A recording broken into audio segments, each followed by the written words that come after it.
الأنبياء والمرسلين وعلى آله وأصحابه أجمعين. رب اشرح لي صدري ويسر لي أمري واحلل عقدة من لساني يفقه قولي. رب يسر ولا تعسر يا كريم. السلام عليكم ورحمة الله وبركاته. Terima kasih kepada pengurusi majlis di atas jemputan tadi tu. Okey, kita sampai kepada muka surat yang ke 112 iaitu pada tajuknya Khabarul Ahadi wa Aqsamuhu. Aqsam tu okey diatafkan ataupun dia menjadi ma'tuf kepada khabar, bukan ahad. Kalau ahad tu akan jadi wa aqsamihi. Jenis-jenis khabar ahad dan juga aqsam dia. Bukan jenis-jenis ahad tu, ini jenis khabar ahad tu. Okey. Jadi kita pun tahu bahawa ahad itu adalah lawan kepada mutawatir. Wal ahadu wa huwa muqabil al-mutawatiri. Muqabilil mutawatiri. Dua tu apa? Muqabil tu ialah fayadkhulu ma khala minhu tabaqatun wahidatun anil jama'. Maksudnya apa ni? Masuk sekali jikalau ada satu generasi yang dia tidak sampai tahap mutawatir. Sebelum ini kita kena faham bahawa mutawatir itu, khabar yang mutawatir itu ialah khabar yang disampaikan kepada kita generasi bergenerasi dan setiap generasi itu ramai yang sampaikan. Bilangan tu bilangan yang dia punya apa? Muhalu ay yatawata'u 'ala mustahil ke ini bersepakat untuk membohongi khabar tersebut. Ramai. Macam Al-Quran lah. Macam Al-Quran kan. Para sahabat Nabi kesemuanya bersetuju dengan kandungan dia. Lepas tu, bila para sahabat Nabi bersetiabaran di zaman para Umar Al-Khattab ataupun di zaman Sayyidina Uthman bin Affan radhiyallahu anhu, kemudian sejak itu Al-Quran itu datang dengan nada yang sama daripada Syam, daripada Basrah, daripada Mesir, daripada Kufah, daripada Makkah, daripada Madinah. Maka setiap generasi itu ramai membaca Al-Quran yang sama, membaca Fatihah yang sama. Oleh itu Quran itu dipanggil mutawatir. Satu tabaqah itu, satu level ataupun satu zaman itu ramai sangat. Tapi kalau ada khabar yang sampai kepada kita, dia punya perawi ataupun pembawa cerita tu tak ramai dalam setiap generasi. Maknanya kita ni menerima khabar generasi yang ketujuh sebagai contoh lah. Kan, yang ketujuh sebagai contoh. Tapi yang sampaikan pada kita cerita tu ialah orang yang tak ramai. Tak ramai. Walaupun dalam bentuk yang bertulis. Luqman orang Kedah, Man? Ya, Doktor. Hantar mana? Ke Siam? Ya? Hantar keturunan apa? Melayu ke, Siam ke, Raja Bersiung ke? Tak tahu kan? Tahu tapi nak kata mutawatir tu tak ada. Saya pun tak tahu. Anas ni tak tahu. Tanya mak Yana, kata atuk anak moyang tu orang Jawa, datang naik tongkang lagi daripada Belanda, macam cerita lah. Tapi tu khabar ahad lah, khabar ahad. So bila khabar ahad tu sampai cerita pada kita yang sampai, tapi kita kata tak cerita, petah lagi dapat pula maklumat lain yang bertentangan. Okeylah. Ataupun mungkin khabar tu kuat pada generasi yang pertama. Ini mungkin keturunan Wan Mak Saman contohlah, antara orang Kedah kan, contoh. Tapi bila dulunya katanya betul, tapi lama-lama khabar tu sampai kepada next generation itu, dia tak ramai. Pun juga dikira itu ahad. Sebab mutawatir ni kena setiap generasi tu ramai yang buat cerita tu. Dia starting dia mesti first generation. Kalau generasi pertama buat cerita dah tak ramai, khalas itu ahad. Habis ceritalah. Tapi kalau generasi yang pertama ramai, yang kedua ramai, yang ketiga tak ramai, tinggal 2 orang yang buat cerita, pun akan jadi khabar ahad. Jadi nak menjadikan dia mutawatir itu tidak mudah dalam konsep kita, dalam konsep Islam lah, tak mudah khabar yang mutawatir. Kebanyakan yang kita belajar fiqh, dalam buku hadis, selain Quran, adalah kebanyakannya adalah ahad. Okey, ahad. Okey. Kebanyakannya ahad. Oleh itu dia boleh yaqbalul ijtihad. Okey, apakah implikasi khabar ahad ni? Wallazi yujibul amala. Dia mewajibkan amal. Nombor 3 dia kata apa? Bihadzan wala yujibul i'tiqada. Ikut kepada zon buat cerita kena beramal lah. Tapi dia tak mewajibkan kita fala kal alam apa ni? Kal ilmi fala yukfaru jahiduhu. Seperti ilmu lah. Ilmu yang sampai. Tadi anak kata kan, ilmu yang sampai pada kita ni, fala yukfaru jahiduhu. Tidak dikufurkan mereka yang membohongi ilmu itu. Ilmu-ilmu yang bukan tahap mutawatir. Cuma ada ilmu-ilmu yang tak mutawatir, tapi bila ramai yang sebut, contoh ilmu fiqh kita ni, mazhab 4 kita ni, memang dia satu benda yang dia ijtihad, nama pun dah ijtihad lah. Walaupun ramai yang menganut mazhab, kita pun sendiri orang mazhab, tapi bila ada orang yang tak terima mazhab, kita tak boleh kafirkan dia. Tu adalah kita sebab mazhab tu ijtihadi. Mazhab tu dia binaan dia ahad. Sebab apa? Binaan di atas zon ataupun sangkaan ijtihad para mujtahidin. Tetapi ataupun guru anak murid dia meneruskan legasi mazhab sebab mereka percaya ini adalah benda yang benar. Paling kurang benar pun benar pada sangkaan mereka. Okey. Jadi kalau orang tidak ingin bermazhab, jangan kata dia kafir. Cuma kita kata kalau kamu tak bermazhab itu, kalau ikutkan kitab Syekh Syed Al-Buthi, kintaratun ila mazhabil ladiniyah. Al-mazhabiyah, tak ada mazhab tu adalah merupakan jalan ataupun jambatan kepada tidak ada agama. Tapi kalau orang tak nak ikut mazhab, tak boleh kita kafirkan dia. Sebab betul mazhab ni adalah ijtihad. Tak nafikan, betul. Tapi soalan kita balik, apakah cara kamu untuk beragama tanpa mazhab? Itu cerita nombor 2 lah. Oleh itu, bila orang yang membohongi, yang menafikan mazhab sebagainya, kita tak boleh kafirkan dia. Tapi dari segi ilmu, fiqh, kita boleh naqad dia punya kehormatan lah. Habis macam mana awak semayang? Macam mana awak wudu? Itu cerita lain pula. Tapi dari segi dia terima khabar mazhab, tak mazhab tu tak boleh kita nak mengkafirkan dia hanya semata-mata itu. Sebab itu adalah ahad. Tapi kalau dia adalah merupakan mutawatir, naam, kita boleh kafirkan lah macam Quran lah. Okay, Quran tu mutawatir. Memang tak boleh nafikan lah. Even hukum-hukum pun tajwid tak dua. Saya tak nak baca surat khabar. Bismillahirrahmanirrahim. Alhamdulillah Rabbil Alamin. Nak baca macam tu. Tak nak baca mat. Tak nak baca mat lebih sukun. Tak nak. Kan? Itu nombor 2. Tapi yang pertama, jangan kita nafikan ilmu-ilmu yang terkeluar tersebut. Bacaan ikhfa, bacaan mat tu semua adalah mutawatir. Jangan nafikan. Okey, tapi kalau ilmu-ilmu lain, tarikh mashaf sebagai contoh, ilmu rasmul Quran, cara penulisan Al-Quran, ilmu dhabtul Quran, ni talwinul Quran, mewarnakan Quran. Orang moden ni dia tengok warna, ni ikhfa ni. Tak warna, ni mat ni dan sebagainya. Okey. Itu ilmu tu ahad. Okey. Baiklah. Jadi ahad ini kita boleh beramal. Anda kena fahamnya yujibul amal ni bukan maknanya wajib. Maknanya dia membolehkan kita beramal. Tapi tak semestinya dia mewajibkan kita beriktiqad. Kenapa? Lihtimalil khata'i fih. Ada kebarangkalian khabar ahad tu silap. Okey, ada possibility dia itu silap ataupun tersalah. Dalam bahasa Arab dia panggil khata'. Okey, khata'. Kalau dia punya verb ataupun dia punya fi'al dia panggil akhta'a. Arab macam tu dia punya kaedah dia. Akhta'a ni maknanya imam mujtahid tu tersilap.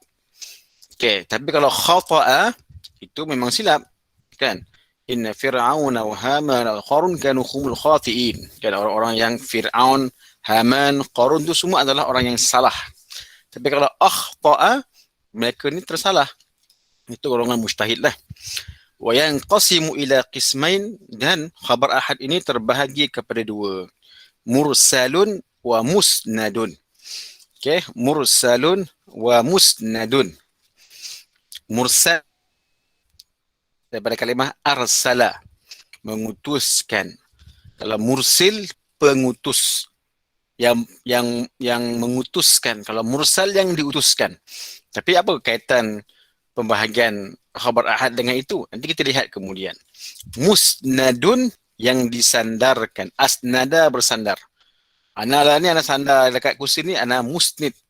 Ana ni musnid lah, ana bersandar. Okay, kalau yang khabar tu musnad, khabar yang ada sandaran dipanggil. Okey, khalas, tak nombor 5 sebelum kita pindah. Dhammu jismin ila akhar. Kalau tengok bawah ni dia kata al-isnadu lughatan dhammu jismin ila akhari summa stu'mila fil ma'ani tajawuzan. Dia bermaksud isnad ni ialah menyandarkan ataupun menyantumkan badan ke badan ataupun objek ke objek. Summa stu'mila, kemudian digunakan pada makna-makna yang ma'ani ni, pada makna-makna yang maknawi. Asalnya isnad tu ana ni bersandar pada kursi. Benda yang zahir, yang nampak, bukan metafora, yang nampak. Tapi lepas tu tajawuz digunakan melebihi daripada benda yang nampak kepada benda yang ma'ani. Ma'ani ni apa? Tak nampak. Kan dalam akidah kan ada sifatul ma'ani. Apa sifat ma'ani? Sama', basar, kalam, qadiran, muridan, semua tu adalah iradah, semua tu sifat ma'ani. Kenapa nama benda ma'ani? Sebab sifat itu bermakna. Wujud tapi bermakna. Tapi bukan ada jisim. Kena faham. Benda tu ada makna, wujud, wujudi, qidam, bermakna tapi bukan jismi. Okay, kalau antum baca kitab Arab, dia panggil ma'ani. Antara makna yang antum kena fikirkan kemungkinan ialah dia ada pada makna, bukan pada jismi ataupun pada zahiri. So lawan ma'ani ini ialah lawan zahiri. Okay. So mula-mula kalimah musnad itu digunakan kalau antum baca kitab fiqh, contohnya dalam perihal memasukkan jenazah, idkhalul janazati fil qabri, masukkan jenazah dalam kubur. Dah masuk tu dia akan kata wa asnadahu, kita kena sandarkan jenazah itu kepada tanah. Wa asnada, dipanggil asnada apa? Asnada zahrahu, ataupun disandarkan belakang itu dengan bantal, dengan labinah. Kan orang buat bantal bulat-bulat tu kan, bukan bantal, kepal tanah tu, nak biar dia tegang. Okay, asnada, itu asnada yang sungguh, yang zahir lah. Tapi kemudian kalimah musnad ni digunakan pada benda yang maknawi, makna sahaja. Okey, apa dia? Kita tengok satu-satu. Apakah dia al-musnadu? Fal-musnadu mattasala isnaduhu. Senang ya. Yang dinamakan khabar yang musnad. Bismillah. Yang namakan khabar yang musnad ialah mattasala isnaduhu. Yang kalau sanad dia, sanad apa? Sanad cerita. Sanad kesinambungan khabar tu disampaikan bersambung-sambung. Apa dia tu? Bi an sarraha biruwatihi kullihim. Di mana dijelaskan ataupun menjelaskan akan setiap perawi-perawinya keseluruhannya. Mana awak tahu ni, hari ni Kuala Lumpur dah masuk fasa 3 contoh lah. Saya dengar daripada kawan saya bekerja dekat JPM. Mana dia tahu?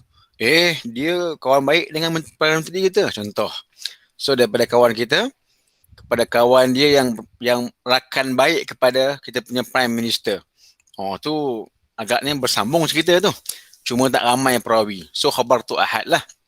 Entah-entah kawan kita tu dengan kawan dia pun fasik, mampulah kira reject lah sebagai khabar yang sahih. Tapi bersambung tak? Bersambung. Secara zahir bersambung. Saya dengar Kuala Lumpur ataupun Selangor akan masuk kepada fasa keempat, walaupun lah ni fasa 1 lagi. Dia akan terus lonjak ataupun terus jam. Macam dia ada dapat bonus lah contoh. Jadi benda tu macam pelik. Tapi tanya siapa yang buat cerita ni? Kawan saya. Dia satu pejabat dengan Perdana Menteri. Satu pejabat tu. Jadi tengok dia punya khabar tu. Itu musnad ni.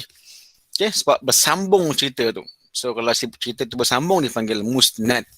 Tapi kalau tak bersambung, mana tahu cerita? Saya dengar-dengar lah, tak tahu lah. Itu dia panggil mursal lah. Okey. Sambung lagi. Wa al-mursalu, okey. So kita dah faham lah, musnad ni sambung lah. Tapi fal musnad ni bersambung. Adapun kuat tak kuat tu dia akan cerita bab lain. Ilmu usul fiqh cuma akan bahaskan khabar tu bersambung ke tidak.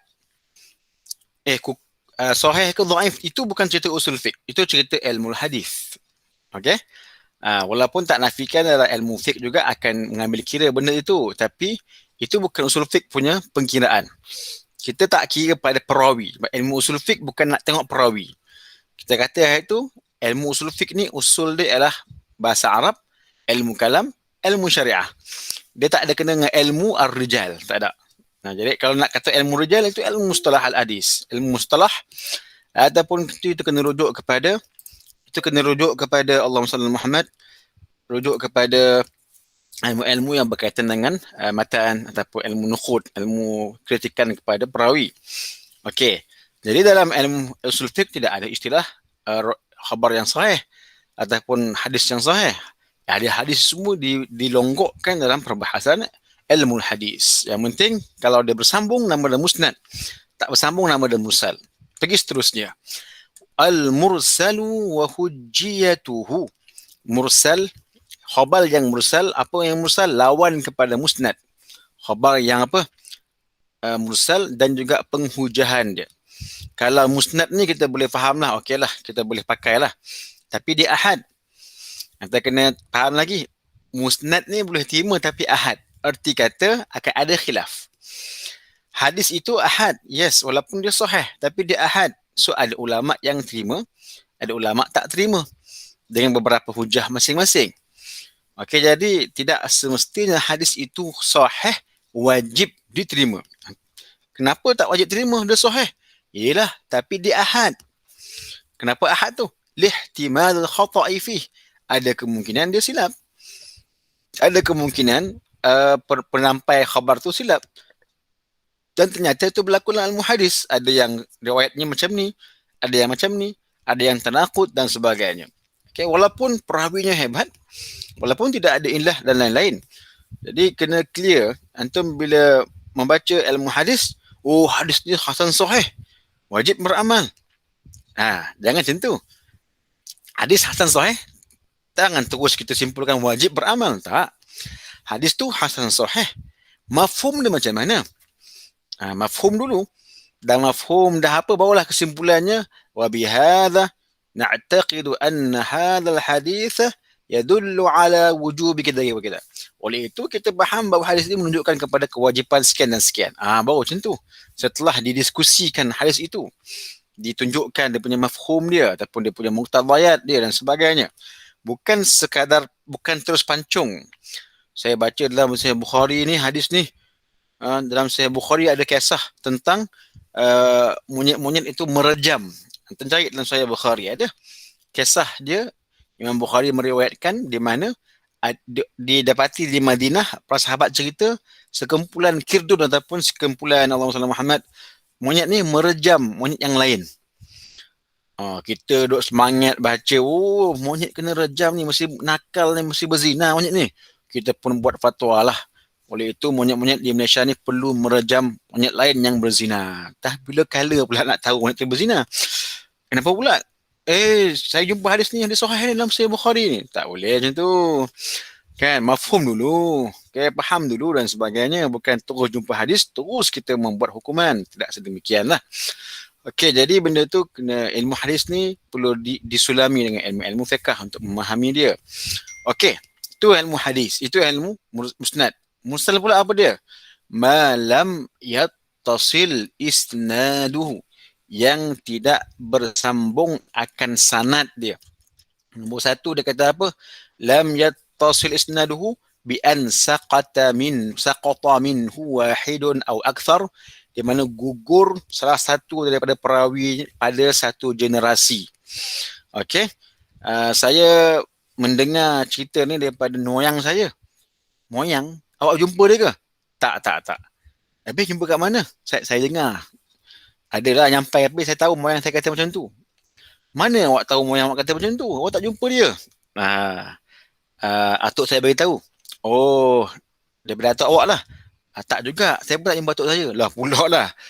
Moyangnya berkata, tapi dia tak jumpa moyang dia. Pun tak jumpa atuk dia. Jadi benda tu kata-kata, habis mana hang tahu? Kalau kamu ambil daripada orang lain, mana itu bukan benda yang, itu dah panggil mursal, panggil. Okay, dia panggil mursal. Kamu tak bersambung cerita tu. Okay. Kalau bersambung tu macam mana? Terus direct, walaupun berkelok-kelok. Atuk saya bagi tahu pada pak cik bagi tahu pada adik dia bagi tahu pada anak dia, sepupu kita. Bagi tahu pada kita. Walaupun berkelok-kelok, tapi paling kurang sampai.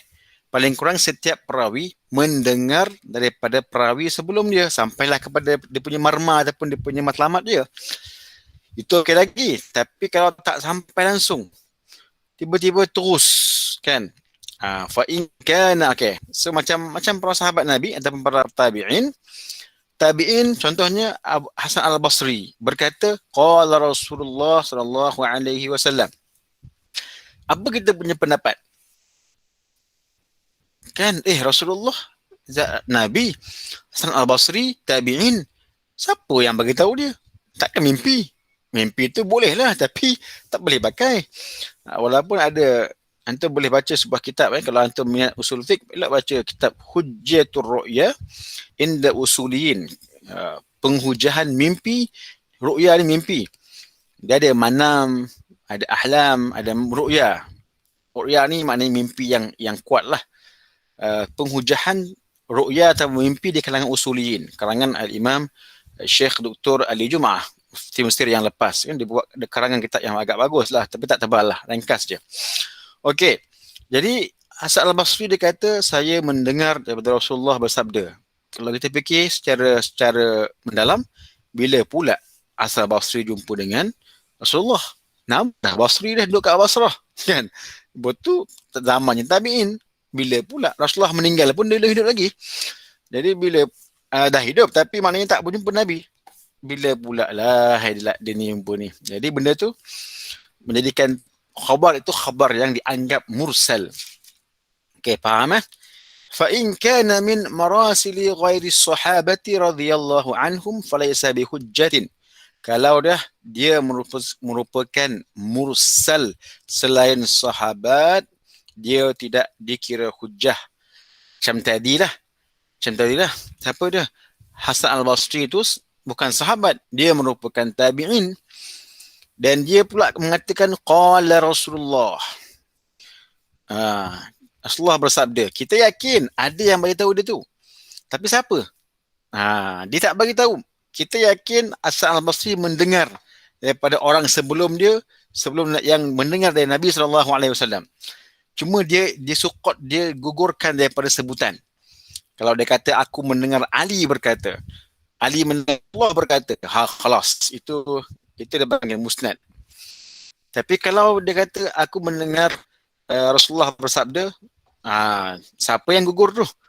Sahabat lah ataupun generasi sebelum dia. Jadi tetap kita tak boleh terima walaupun kita tahu berkemungkinan yang diambil sebelum tu mungkin orang yang hebat, orang yang betul.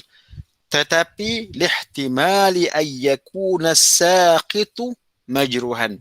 Tetapi tak nafikan juga ada kemungkinan maklumat tu didengar daripada orang yang majruh. Apa majruh ni? Yang tak boleh dipercayai. Contoh Hasan Al-Basri mendengar daripada orang kawan dia. Kawan dia mendengar daripada sahabat Nabi. Sahabat Nabi mendengar dari Nabi SAW. Okay, nampak Anak buat satu contoh macam tu. Untuk gambarkan. Hasan Al-Basri adalah tabi'in. Dia mendengar satu hadis daripada rakan sezaman dia, tabi'in yang lain. Dan tabi'in yang lain tu mendengar daripada sahabat Nabi. Dan mendengar dari Nabi SAW. Tapi kesemua tu gugur. Yang ada cuma tinggal Hasan Al-Basri berkata, aku mendengar dari Rasulullah SAW. So, ada dua pihak gugur. Siapa dia?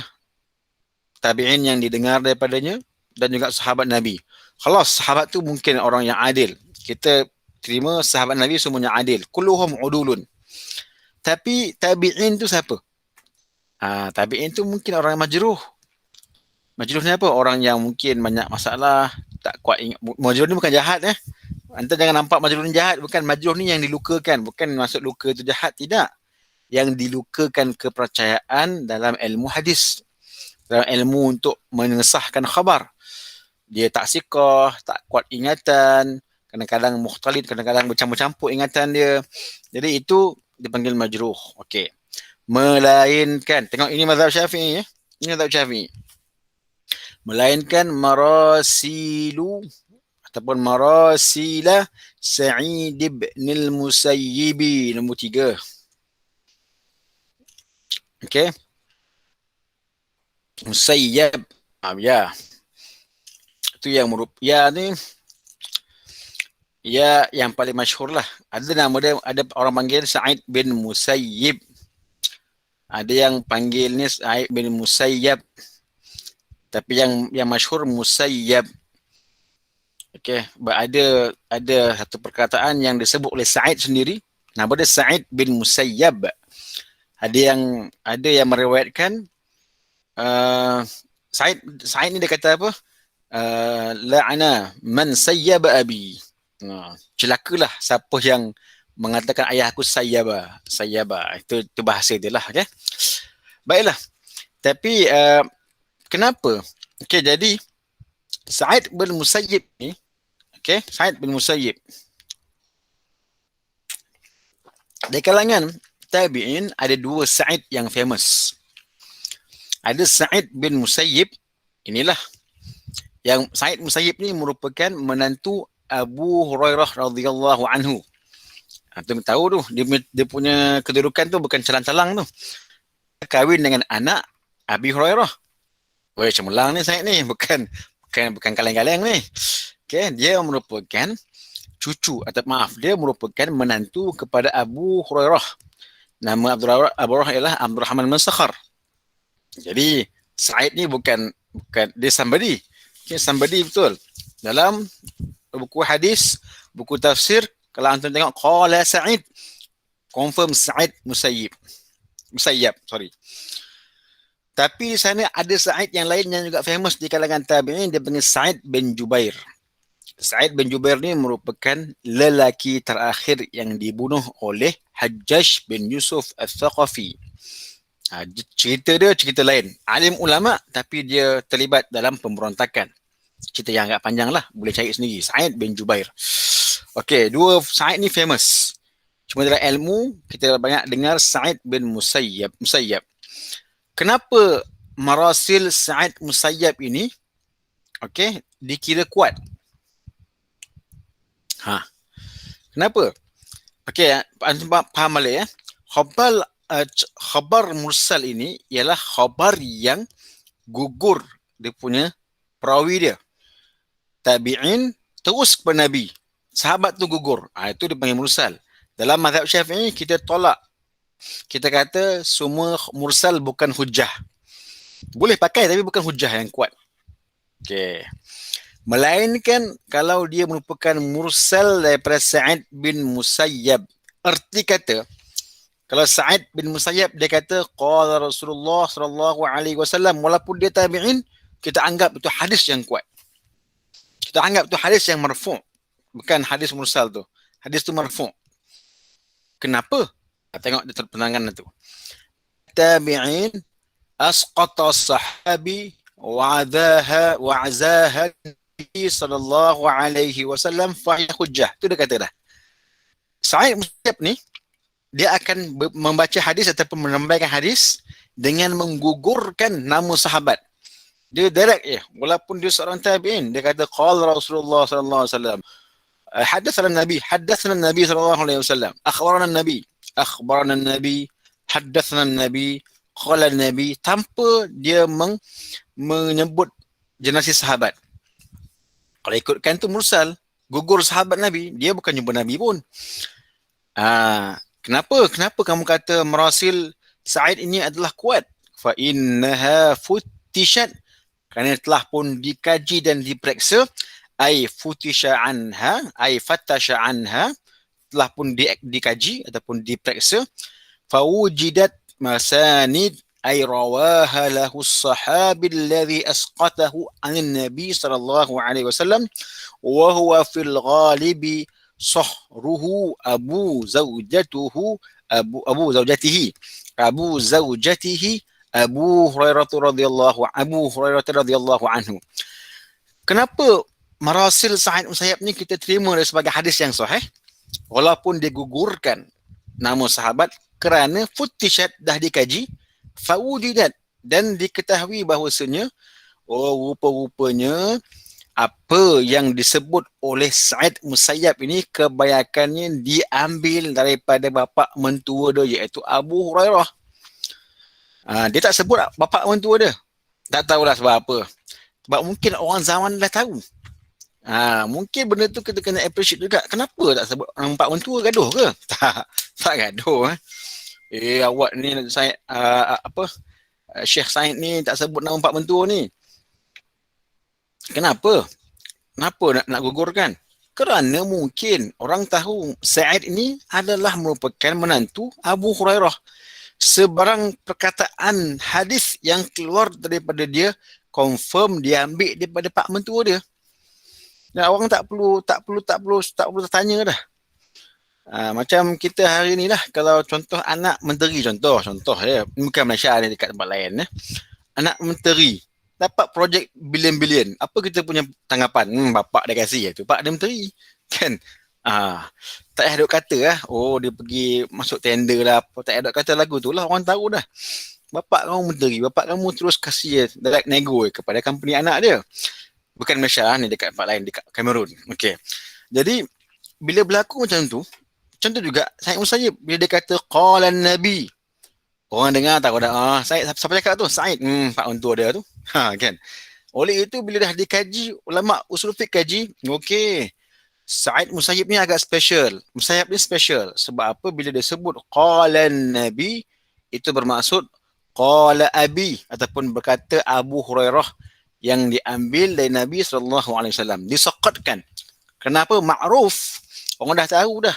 Dia ni anak menantu kesayangan Abu Hurairah. Confirm segala apa perkataan hadis yang keluar daripada mulut dia adalah daripada info pak mentua dia iaitu Abu Hurairah radhiyallahu taala anhu. Okey. Itu mazhab Syafi'i. Kena ingat ni kena ingat. Ini benda ni kena fahamlah. Tapi dalam bab fiqh sahaja. Bukan dalam semua bab Bab fiqh sahaja mazhab Syafi'i berhujjah dengan marasil Sa'id bin Musayyab. Amma lastnya sebelum kita habis. Bagus. Amma marasilus sahabah. Adapun kalau hadis mursal sahabat, yakni bi ayyarwiya sahabiyyu an sahabiyyi an Nabi sallallahu alaihi wasallam summa yusqitu as-sani ataupun yasqutu as-sani fa hujjatun li anna as-sahabata kulluhum udul. Artinya nak kata tadi. Adapun kalau ia merupakan mursal sahabat Nabi, contoh Sayyidina Umar, dia tak pernah dengar hadis tu daripada Nabi. Tapi didengar daripada Ali bin Abi Talib. Sayyidina Ali kan menantu Nabi, lagi rapat. Umar Al-Khattab tidak pernah mendengar hadis tu daripada Nabi, tapi dia dengar daripada Sayyidina Ali. Dan Sayyidina Ali mendengar daripada Nabi SAW. Tetapi Umar bila dia kata, terus dia kata qala Nabi. Ataupun sahabat Nabi lain, contohnya siapa lain? Kita katakan Ibnu Abbasin. Ibnu Abbas tak dengar hadis tu. Dia dengar daripada Umar Al-Khattab, tapi dia kata apa? Qala Rasulullah sallallahu alaihi wasallam. Itu marasil sahabah. Ya. Itu adalah mursal sahabat. Di mana sahabat A menggugurkan sahabat yang kedua. Dia terus nisbahkan kepada Nabi sallallahu alaihi wasallam. Apa hukum je? Fa hujjatun. Itu hujjah. Bukankah itu mursal? Bukankah ada yang gugur?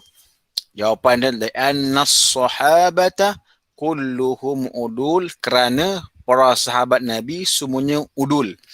Walaupun mungkin sahabat tu menggugurkan sahabat yang lain tu yang gugur tu takkan mungkin dia majruh. Okey? Siapa-siapa pun sahabat udul. Walaupun sahabat yang jarang pergi masjid, sibuk berniaga, yang tak hafal Quran, sibuk berjihad, dia adalah udul. Tu kena clear tu. Jadi mursal sahabat Nabi adalah udul. Contoh oleh itu bila semua sahabat Nabi sebut qala Rasulullah, semua perawi mazhab Syafi'i kita terima tu hadis yang marfu'. Walaupun mungkin sahabat tu tak dengar daripada Nabi, dia dengar daripada sahabat yang lain. Kan tak semua sahabat Nabi mendengar hadis, kita pernah tahu kan. Tapi kalau sahabat Nabi tu menggugurkan nama sahabat Nabi yang dia ambil tu, contohnya Umar ambil daripada Ali daripada Rasulullah SAW, Sayyidina Umar menggugurkan nama Ali. Dia kata apa? Qala Rasulullah terus. Tetap itu dikira sebagai hadis yang marfu' ataupun yang musnad. Kerana apa? Kerana siapa pun yang digugurkan di peringkat sahabat Nabi, kesemuanya adalah adilun. Adil. Okay? So tidak ada isu lah. Apa adil ni? Takkan mungkin mereka nak berbohong lah. Tapi bukan maksum. Adil ni takkan mungkin mereka berbohong, khususnya perkara berkaitan Nabi sallallahu alaihi wasallam. Okay? Cukuplah sampai situ. Wallahu subhanahu wa ta'ala a'lam. Wassalamualaikum warahmatullahi wabarakatuh.